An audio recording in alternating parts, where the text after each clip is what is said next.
हमारी लड़ाई तब तक बंद नहीं होगी जब तक ये काला कानून वापस नहीं लिया जाएगा, आरक्षण व्यवस्था समाप्त नहीं किया जाएगा। अभी तो अंगड़ाई है, पूरी लड़ाई अभी बाकी है। ये दूसरा बैरिकेड है जहां पर इसके सामने वो खड़े हैं और इसको देखा जाए कि पुलिस बल भी तैनात है और वो बैरिकेड के अपनी तैयारियां कर रहे हैं। आप देख सकते हैं यहाँ पे शील्ड भी उन्होंने ले ली है, डंडे भी उनके हाथ में है और वो इस भीड़ को रोकना चाहेंगे क्योंकि कोई परमिशन अभी नहीं मिली है उनको। आरक्षण हमारे यहाँ एक वह चीज है जो किसी भी व्यक्ति को, प्रतिभावान व्यक्ति को आगे नहीं बढ़ने देगा। तो जैसा कि आगे की बात अगर करी जाए तो यहाँ पे आप देख सकते हैं कि ये जो बैरिकेड है ये दूसरे नंबर का बैरिकेड है। यहाँ पे जो पहले का बैरिकेड है उसको तोड़ करके प्रदर्शनकारी वो अंदर घुस चुके हैं। आप देख सकते हैं कितने यहाँ पे भीड़ जमा हो चुकी है। जितने भी प्रदर्शनकारी हैं वो अंदर घुस चुके हैं पहला बैरिकेड तोड़ करके, और अब अनुमान है कि वो इस दूसरे बैरिकेड पर को भी तोड़ के अंदर घुसना चाहेंगे। आप मेरे तरफ देख सकते हैं कि यहाँ पे काफी पुलिस बल तैनात है और यहाँ पे अपनी तैयारी के साथ पुलिस बल तैनात है। और ये जो है मेन गेट है यहाँ पर जो जंतर मंतर का है, जिसको तोड़ करके अंदर वो जाना चाहेंगे और जंतर मंतर के अंदर बैठना चाहेंगे। लेकिन आपको मैं बता दूं कि अभी तक भी परमिशन नहीं दी गई है, इसको अभी तक परमिशन नहीं दी गई है और काफ़ी भीड़ यहाँ पे जमा हो चुकी है। यहाँ पे आप देख सकते हैं कि लोग बैरिकेड के ऊपर ही बैठ गए हैं और यहाँ पे अपनी मांगों को मनवाने के लिए लोग अपने इतनी सारी भीड़ लेकर के अंदर घुस चुके हैं। यहाँ पे पूरा पुलिस बल यहाँ पे तैनात है और आप देख सकते हैं कि इतने पुलिस बल के साथ यहाँ पे इतनी सारी भीड़ है। अगर देखा जाए तो भीड़ काफ़ी बढ़ती जा रही है। सुबह कम भीड़ थी लेकिन उसके साथ अब जो भीड़ है वो तेज़ी से बढ़ी है और उन्होंने बैरिकेड को तोड़ करके वो अंदर घुसे हैं। और ये दूसरा बैरिकेड है जहाँ पर इसके सामने वो खड़े हैं और इसको देखा जाए कि पुलिस बल भी तैनात है और वो बैरिकेड के अपनी तैयारियां कर रहे हैं। आप देख सकते हैं यहाँ पे शील्ड भी उन्होंने ले ली है, डंडे भी उनके हाथ में है और वो इस भीड़ को रोकना चाहेंगे क्योंकि कोई परमिशन अभी नहीं मिली है उनको। सबसे पहले बताइए आप कहाँ से आए? मैं मध्य प्रदेश शहडोल से आया हूँ। अच्छा जी। और प्रदर्शन के अंदर आप सम्मिलित हुए हैं तो क्या क्या मांगे हैं? हमारा आर्थिक रिजर्वेशन के लिए हमारा ये यूजीसी जो एक्ट आई है, कानून आई है, उसको खत्म करने के लिए अभी हमारी दो ही मांग है जी। और ये अभी तक परमिशन नहीं दी गई है और इसके ऊपर काफी प्रदर्शनकारी यहाँ पे आ गए हैं, तो इसके बारे में क्या कहेंगे? देखिए, प्रदर्शनकारी नहीं है, ये अपनी मांग रखने आए हैं। जो 70 साल से प्रताड़ित हुए हैं, ये जब थक गए, अब जब इन चरम सीमा पर हो गई ये सब कानूनें और एक्ट, तो लोग अब घर से निकलना चालू कर दिए। इतना दबा दिया गया शासन और सत्ता के द्वारा कि लोग, ये प्रदर्शनकारी नहीं है, ये सिर्फ मांग रखने आए हैं अपनी, और अपनी मांग रखने आए शांतिप्रद।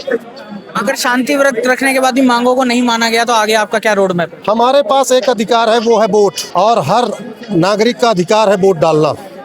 ये हमें संविधान ने दिया है। उस वोट के अधिकार को उपयोग करके ऐसे सरकार और सत्ता को बाहर करेंगे।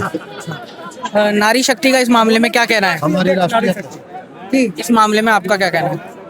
हमारा यही मांग है कि ये जो काले कानून हमारे ऊपर लगाए जा रहे हैं स्वर्णों के ऊपर, उनको हटाया जाए। कौन से कानून? ये यूजीसी वगैरह का ये, और आरक्षण को समान अधिकार दिया जाए। आरक्षण हटाने का पूरा आपका मांग है या फिर उसमें रिफॉर्म की मांग है? हटाने की। हटाने की मांग है आपकी? जी। अच्छा, तो जी आज जो हम समस्त पूरे भारतवर्ष के सभी ब्राह्मण, राजपूत, कायस्थ, लाला जो भी हैं, रावुमिहार, ये सारे सवर्ण वैसे व्यक्ति, आज हम वैसे सभी व्यक्ति आज के यहाँ पे जंतर मंतर में मौजूद हों जो आज़ाद देश के गुलाम नागरिक हैं। हम लोग, देश तो आज़ाद हो गया और इस आज़ाद देश में जो व्यवस्थाएं में हुआ है उस व्यवस्था के हम लोग गुलाम नागरिक हैं। हम लोगों को गुलाम कर दिया गया है और आज के डेट में आरक्षण हमारे यहाँ एक वह चीज़ है जो किसी भी व्यक्ति को, प्रतिभावान व्यक्ति को आगे नहीं बढ़ने देगा।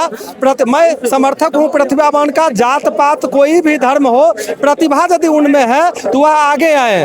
आज आरक्षण के बदौलत पहले एडमिशन में किसी भी कोर्स में आप आरक्षण देते हो, छात्रवृत्ति देने में आरक्षण देते हो, फिर एडमिशन में आरक्षण देते हो, उसके बाद कंपटीशन में आरक्षण देते हो, कंपटीशन एग्जाम के बाद पुनः आप नौकरी में आरक्षण देते हो और फिर प्रमोशन में आरक्षण देते हो।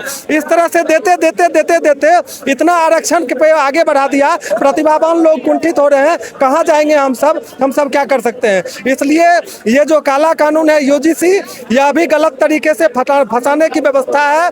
दो विद्यार्थी में झगड़ा होगा, यदि एक सवर्ण से झगड़ा होगा, उसको फंसा देगा, वो जेल चला जाएगा, उसके उसकी कैरियर नाश करने का व्यवस्था किया गया है। यह यूजीसी काला कानून वापस ले, आरक्षण व्यवस्था देश में समाप्त हो। किसी भी रूप में किसी भी व्यक्ति को आरक्षण के बदौलत आगे नहीं बढ़ा करके प्रतिभा के बदौलत आगे बढ़ाए। यह जी अगर मान लीजिए आज आपकी मांगे नहीं मानी गई तो आगे आपका क्या रोड मैप?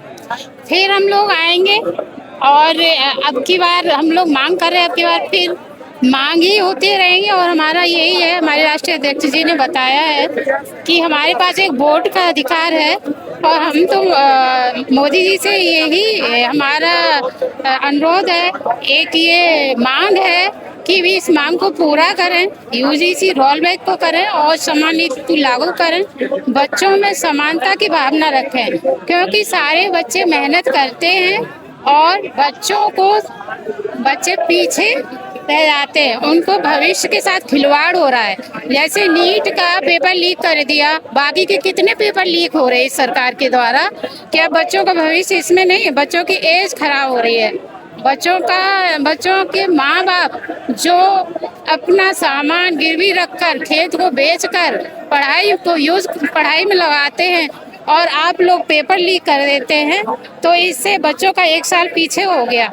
बच्चों का परसेंटेज के आधार पर जो जनरल कैटेगरी के बच्चे हैं वो पीछे रह जाते हैं और जो हमारे ST SC के बच्चे वो आगे निकल जाते हैं। हमारा तो यही विरोध है कि सभी बच्चों के साथ समान नीति लागू। आरक्षण हटाने का विरोध है? जी बिल्कुल।